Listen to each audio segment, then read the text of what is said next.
And the final one, I happen to love music, so this one is one of the ones I enjoy the most. I would recommend that you have a quarter in your hand. Bring in a real quarter for this lesson. And once again, one of the things they don't get clearly is that these dotted lines are a trail that they need to follow, and at one point they're going to be actually physically drawing on that path just to trace it from one spot to the other.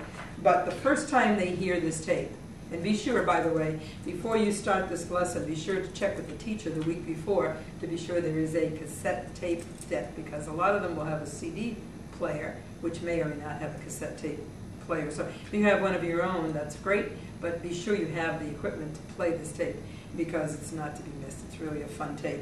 But again, start them off right at the beginning, the first time they hear it, by reading, show them where number one is, just get them kind of oriented to the map, and play it, and have them try to read the words along with it, and then play it a second time. I usually end up playing it 3 or even 4 times during that class, because they enjoy it so much, and they really get a kick out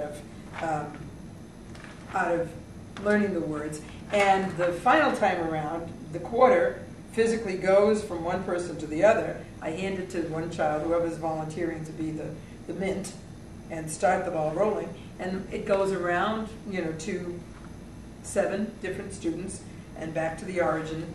And if there's a special person or somebody who did something good that day, I give them the quarter.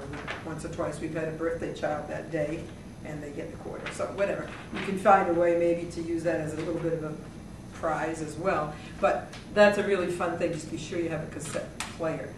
And finally, the Junior Journal is always fun supplementary activities that the teacher can use with the students. You can choose to give this to the teacher at the beginning of the program or at the end. I usually give it to them at the end of the program, and they can use it as follow-up activities or whatever they like. And they really do appreciate that, so that's a good thing. And finally, at the end of the program, I usually try to make this a graduation ceremony. And so I would say to them, do you know what graduation is? And by the 2nd grade, they generally have a sense of that. And so I would say, well, you're going to graduate today. And so I call each one of them by name, and they come up one at a time. And I say to them, let's all say congratulations to whoever the child is. And they get a big charge out of hearing their names called, seeing their name in print, and knowing that they've got a graduation certificate to bring home to their families. So, have fun with your grade 2.